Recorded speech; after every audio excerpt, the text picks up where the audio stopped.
Next weekend, it's the opening day of turkey season. So we're checking our feeder. That little hanging feeder right there, I got on an Energizer dry cell battery in it, and it don't work worth the flip, but at least it throws out a little bit. This is Claire's Crossbow stand for deer hunting and elk hunting and stuff like that. And it's been a lot of turkeys hanging around here. So hopefully this next weekend, she'll get us a turkey. I got this all mown and weed eated and cleaned up, and all the fresh grass is popping out, the green grass, and we hadn't had any rain yet, and it's still popping out. But this week, every morning, we've either had whitetails or red deer, elk, and turkeys in the backyard. So they're really coming back up out of the house where I've been mowing. There's a squirrel right there, and coming up and eating it. But they even hitting this fresh new wild grass more than they're hitting the feeders. But I can't wait for springtime when all these trees over here all bloom out in that canyon. It's going to be so beautiful. I finally got it all cleaned up. Show them over everybody where I cleaned up. Had a bunch of logs and rotten stuff, dead logs. When I pushed it up with the dozer, I couldn't get in a certain area, so I just go in there, cut it up, take it out by hand, and put it on my little trailer and haul it off, all in there. But anyways, that's beautiful. It's so pretty. At the water trough over here, and I cut them a trail from the feeder straight up to the water trough. We're gonna check the camera and see if anything's been hitting it. We've had everything that I just explained a while ago on the camera this week.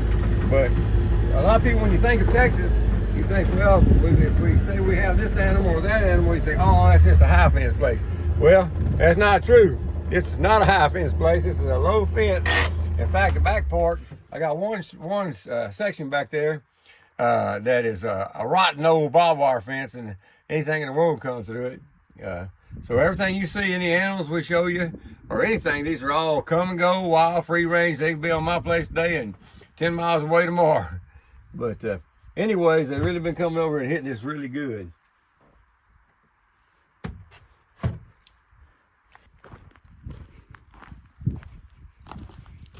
Looking good. Yes, ma'am. If I see any rattlesnakes under there. Nope, that's good. Yep, that's why I have these boots on. Here's a trail coming from my canyon to the water that Dawn cleared out.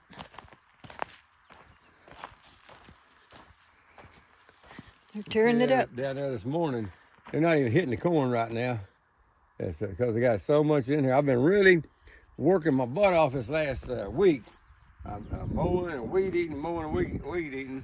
It seems like I'm never going to get it finished, but I'll show you around. It's looking better. You can see the buds on them trees over there right now. Look. Oh, yeah, I see that. Starting to bud out just a little bit. I Yeah. said 2 more weeks we'll have leaves. Oh, I can't wait. They're really pretty, me neither.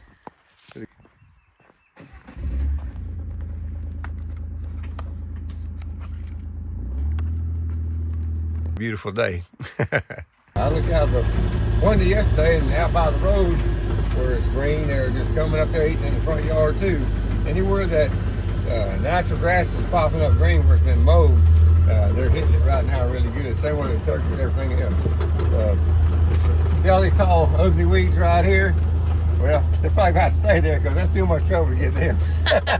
Well, but that's how most of it looked before I mowed around here. yep. And I got another, I've been mowing for actually 2 weeks, mowing and weed eating.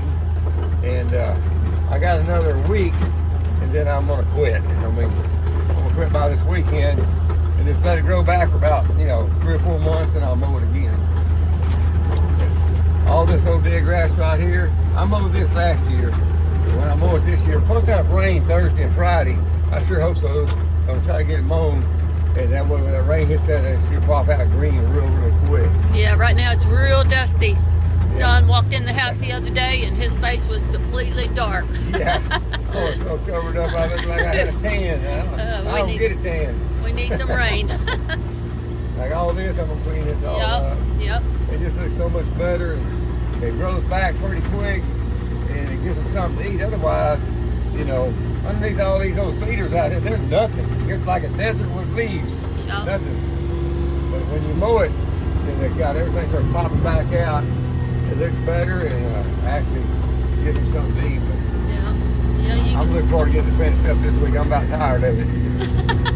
It's a lot of work. Yeah, I'm Been working every day, all day long. Turkey hunting, start shooting my recurve all this whole year, get ready for next year. I didn't shoot it enough last year, so I didn't hunt with it. But I'm gonna start again and build myself up, see what I can do about getting a hog, and then if I feel confident with it, then I'll hunt deer with it. Another month or two, this will look completely different. You won't even be able to see through here. That's squirrel. Yep, yep.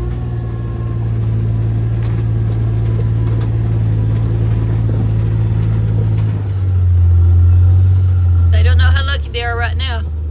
You gotta walk over and We got this 22. underneath that tree, see if you can shoot him. Okay, let me see. Yeah. Hold on.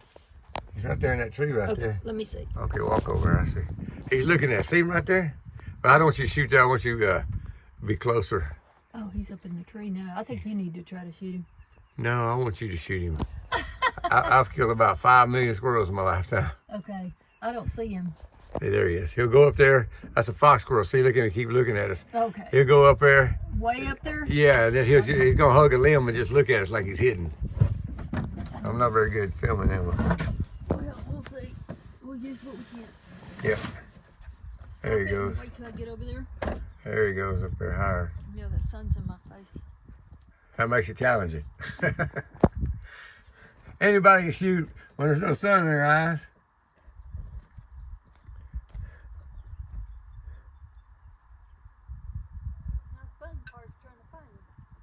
Yeah, he'll hang on. He'll get up there and just hug a limb. There he goes. Well, he's gone. We can't chase him that far. You can shoot some when you're turkey hunting. I should have got him on the ground. Yep. Act like you're hunting. You supposed to be in a video here. There you go. Well, that's like you're fighting a battle there, but you win. Last year, she was over there doing that with both of us, and that tree right behind her right there, it's got a hole in the bottom of it. And I was looking for rattlesnakes everywhere. I didn't see any. And I looked exactly in that hole because I thought there'd be a rattler. Good place for a rattler. Didn't see anything. We started walking. She just, snake. I jumped about 5 feet high and there was a rattler in there. Usually we don't really start seeing them right now. But a little bit later in spring, like last year, I mean, they were everywhere. I was seeing blacktail rattlers and diamondbacks. I don't like any of them. Yep, there you go. X marks the spot. Yeah, look at that. That's our friends in the sky. We're going to be expecting some bad weather this week, and it wouldn't happen if they weren't doing that up there. I don't want to get into it too much on my hunting channel, but that's what's happening. I'm going to pull this way, baby, and show it there. Okay. See all this right here is all tall grass.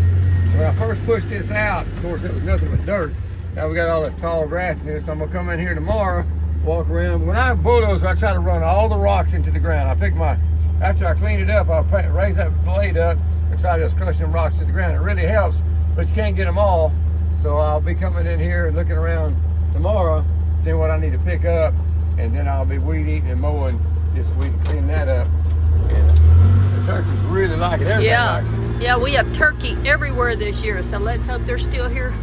Yeah, I hope all them we had a lot of turkey cottontails season last year too. Yep, I yep. hope them cottontails come back. That's something you don't really see anymore is cottontail rabbits. Yep. I mean, when I was growing up, I mean, anytime we want to shoot a rabbit, we had cottontails. And of course, over where I come from, close to Houston, they had a lot of swamp rabbits. Now, in Hallettsville, Texas, they have a lot of swamp rabbits. And my son's got a place over there, and very rarely did they ever see a rabbit, a swamp rabbit or anything. They protected all the hawks and the owls and all that and forgot about the rabbits. So then you can't kill these birds of prey, and the birds of prey went crazy and killed the squirrels and the rabbits. So I mean, it's kind of like every time man gets involved in stuff thinking he knows better, he just really messes it up. Yep. That's just like the rattlesnakes. When I was growing up over by Hallettsville, Texas, we had no rattlesnakes, none. You might see a little bitty teeny brown rattler every once in a while, but no big timber rattlers or anything. And in Texas, timber rattlesnakes are protected. It's a $500 fine for killing one. And so you can't kill them. Now, over that part of the world, they got tons of, they got every kind of snake over there you think of, but they got a ton of big old timberback timber rattlers. And I mean, that's another thing. They kill the squirrels, the rabbits, everything. So they protect all the predator species, and there's no season in a lot of areas of Texas, except for East Texas, there's a squirrel season, but the rest of Texas, there's no season. You hunt them year round. So there's never been a season on rabbits. So there's no season on rabbits, and they promote the life of a predator, birds of prey and everything. So we lose a whole lot of small game. Yeah. But I came in here this week, mowed it, weeded it, changed all around these trees just to make it pretty. That way this next year, Oh, there goes the squirrel.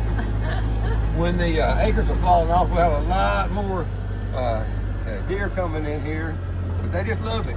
The pastures all around us are real thick. Yep. And they're either so thick with cedar, there's nothing to grow, or they get so thick with this grass, it's not good to eat for the deer. So I mow it, so I got a lot of places around me.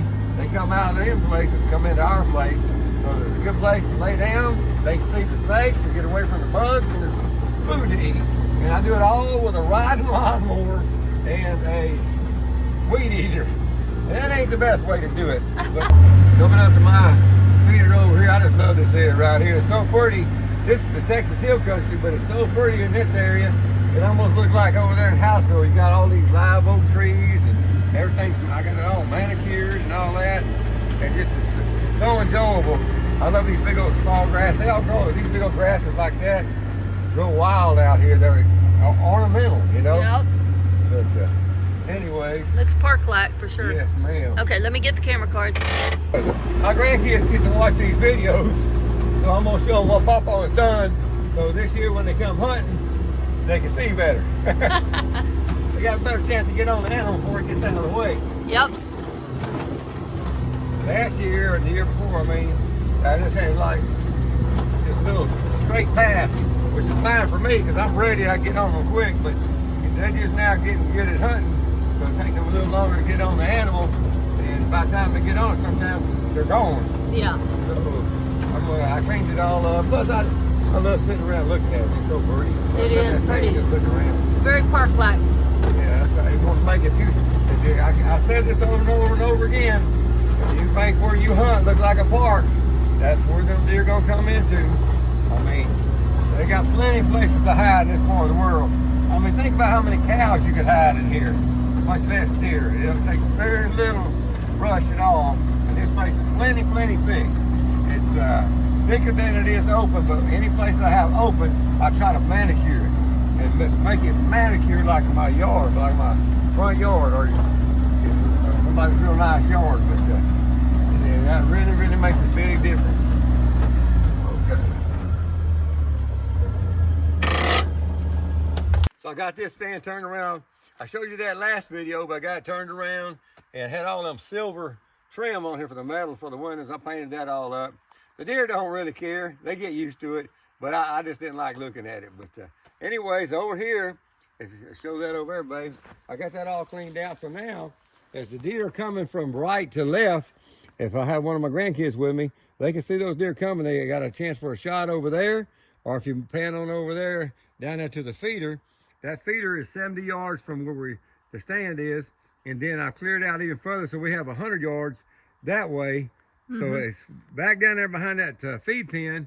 A lot of times them deer just come out and stand down there, and sometimes they come out and they leave. So that way we can get a shot at them.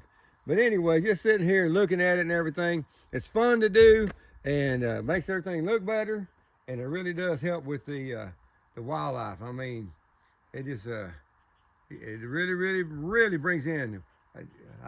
It's funny, we had some birds singing over here a while ago. I told Claire, I said, let's get them birds on there. They sound so good singing. But I hear some Chi-Chi birds, but I don't hear that bird singing. But anyways, all the wildlife that's out here are like as you probably already know this, they're in tune with each other. They know what's going on. If one of them's making a noise, the deer knows what that means. They'll come and investigate with everything else. But anyways, let's go down there and show you a little bit more. Those turkeys have really been over here. Yep. They just love it. Turkeys like to strut out in the opening anyway, so this is really, all the areas that you open up like this gives them something to eat, and they like to strut out there and impress them girls.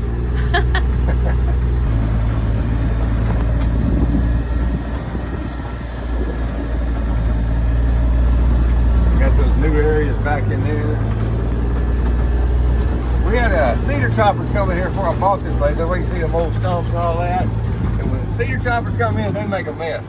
They take what they want and they leave limbs laying around and stumps. It stays that way for 50, 60 years. So what I'm doing as I go, as I clean up, I'm picking up more of them big old limbs they leave laying around, picking up the rocks back in the brush, weed eating and cleaning it up more and more and more. It just takes a lot. Like that group of live oaks right there, once I get it cleaned up here again, see that big old dead limb laying over here? That's what I'm talking about. That's what the cedar choppers 20 years ago just left laying here. And that's how long they've been laying in these woods out here. But I'm gonna clean that all up. It just looks so much prettier, and the animals can get in there and feed, and it looks pretty. So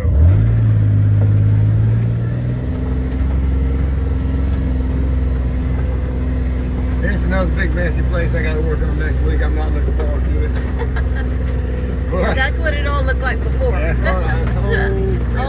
all this looked like that before. It did. I bet God's giving me so much strength. I'm 71 years old, and I don't know if you can see how high this hill is, but I've been working up and down these hills, over that canyon, loading up logs on a trailer, weed eating up and down, And good Lord, thank you, Lord. I'm working like I'm 40 years old. All day, every day. Every day, and that just came back upon me. So I'm really grateful to God for giving me the strength to be able to do this, because I love doing it. Yeah. I'd be sad any day I couldn't get out here and work. Absolutely beautiful. This is what we call my son-in-law stand over here. I hadn't been feeding it. I had some logs tied to the bottom because the hogs were messing with that little feed pen so much. I got to wire them back on there. But there's a place back in here in this heavy brush that Claire hadn't even seen. And it's hard to get in there. I might try to go in there today. I don't know if I want to take it in there or not. You get all cut up with these. This cedar will cut you to pieces. My arms are, every day they're bleeding. I need a blood transfusion after working out here. But that's a pretty sight. He's up on that hill looking down here at this feeder. Him and my son Glenn, they come out here, they share that stand. But back over to your right, back in there's another beautiful canyon that I've never cleaned up. It'll take a dozer to go in there, and I really probably won't ever do that. But I'm probably gonna get in there this year sometime with a chainsaw just cut so I can take Claire back in there and show it to her. But it's so pretty back in there. But I manicured these trees here the other day, and it just makes it pretty. This is that view. I'll back up a little bit. That's that view back down in that flat down there on the side of this hill right here. But it's just beautiful because you can see all over the place. Even without even feeding that feeder year round, the elk and the deer and everything else, they just pass through here, I guess. But they just really love this area. And once you feed it, they're there immediately. It's a great stand. Look at that. See, I just weeded this past week. Look at that. It's all just like that old brown ugly grass. And look at that. Without any rain at all, that's what's down at the bottom of that. Just popping right back out. Yep. That looks so pretty down through there. Mm-hmm. It really does. Yep. It sure is worth it when you get through, I'll tell you. Beautiful, baby.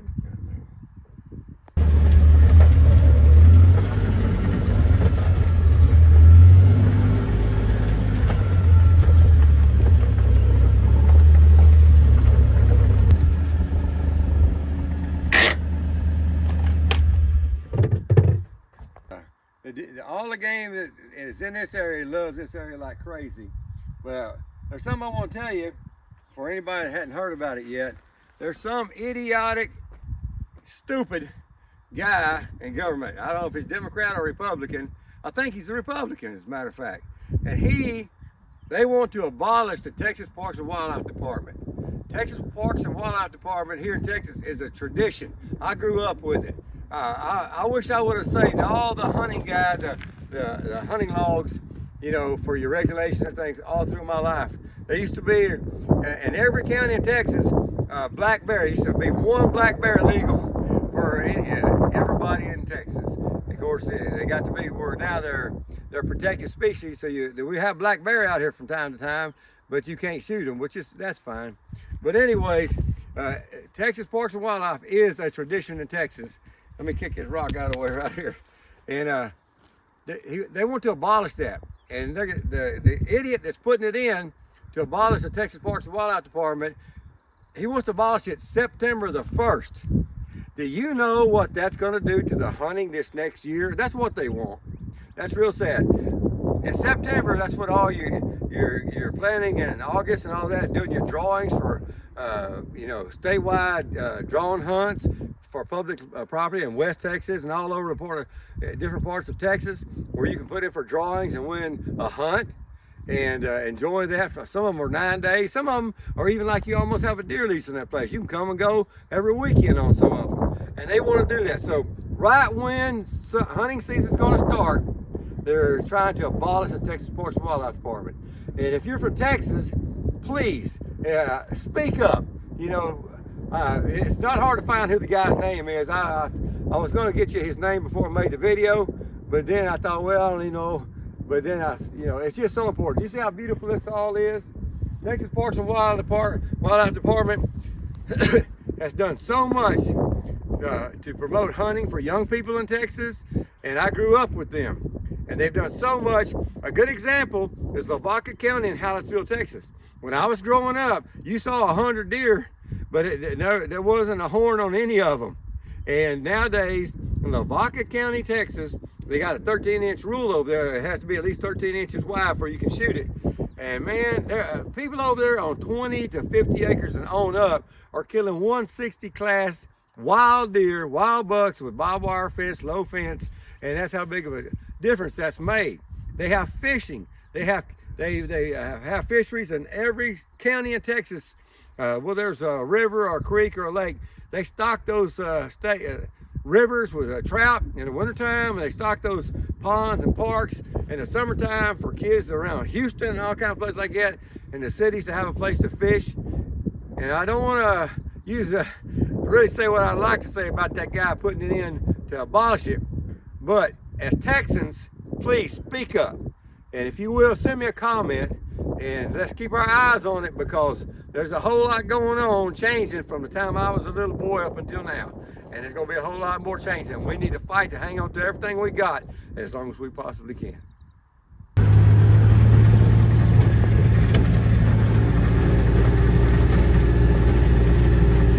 This is the power line right here, where they cleared it out before I bought it. Probably a year before I bought it, they came in here and did this, and for bringing electricity to all the way down the back end of this road, way back down in there. And this was done by cedar eaters. That's where they got those great big giant mulching machines, and they come in here and they mulch it. There's a difference in cedar eaters and cedar choppers. Cedar choppers, that's guys, a bunch of guys that just come in and they got chainsaws and they cut these cedars down. See how those, that's where they get cedar posts. This juniper out here in the hill country, that's what all the post is. It's not like the cedar over around Hallettsville, Texas and Lavaca County. This, you cut it off, it won't rot. It stays around forever as a fence post. But anyways, when you come in here with this dead gum cedar eaters and they mulch it, they leave a big mess. I've got all kind of stumps in here. I don't know if you can see that one over there. It's just shredded. They didn't get all the doggone stumps out. They make a big mess.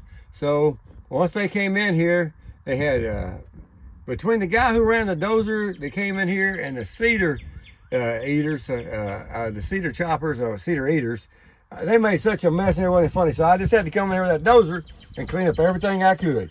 But this goes down the front of my place right here around that fence line. So when I was cleaning it up, pushing all their mess up, it would have been easier if I was starting from the beginning, just me.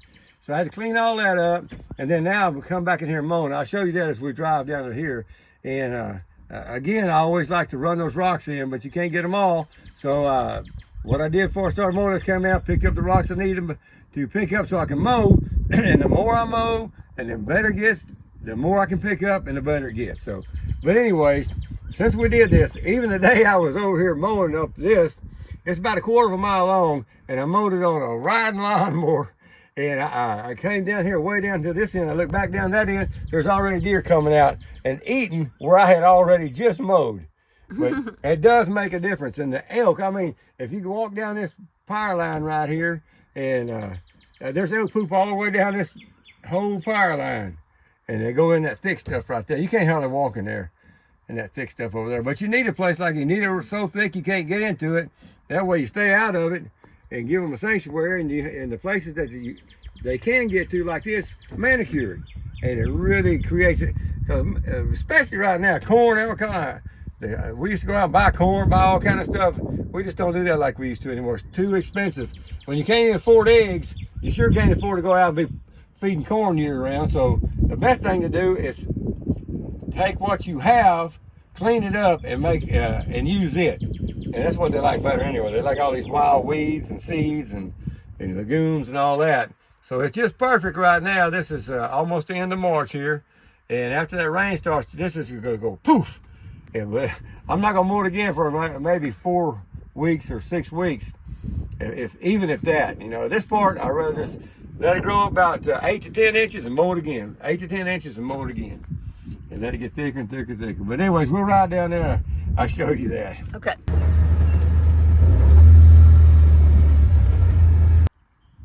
We were riding back over here, and Claire said, you know what, babe, I can put that guy's name. I can look it up and find out who that politician is who put that, who introduced that bill to abolish the Texas Parks and Wildlife Department. So she's going to put it down in the description below. And if you will, let him know what you think about it. Send him a little note. Thanks again. That's how much my husband loves me. He cleared that little bitty tree right behind my stead. So pretty. Okay, Dawn's gonna put me up a target so I can shoot this 22. Hopefully. I got it too clean. Can you see that? Where is it? Yeah, I see it. Okay. Perfect. Bullseye. Yeah, that's one I have. I married this young chick right here. And she can shoot like I don't know what. She can sure outshoot me. And she got to shoot all her grandkids and everybody. I've learned from the best. She was trying to get a rest off the back rail of the back seat here. So that's pretty good. She'll be shooting hunting with that 22 next week, sitting in a box blind, and she'll be picking off squirrels. So I told her, when you look at that tape, just think squirrel. Well, at least I hit the tape. Hey, another thing, what you get that? What do you call that? A crock pot? Yes. That's what you got. She bought a crock pot. A big one. A big one. And this past week we put a red deer. I've heard that red deer were good. I've eaten elk, and I've eaten axis deer, everything you think of. But I never have eaten red deer until this year. That is the best tasting meat compared to beef or venison or anything that she put in that crock pot. So when I was growing up, my dad always, I did a lot of squirrel hunting in Houseville. My dad had a pressure cooker. It was a little one. It looked like a big giant frying pan about that deep, about that big around. And he always put them squirrels in there and pressurize them, pressure cook them for a while, then fry them, make them tender, because squirrel is tough. So what we're going to do, we're going to take that crock pot and make us some squirrel and dumplings. And that just sounds delicious. Iced tea with lemon in it and squirrel and dumplings.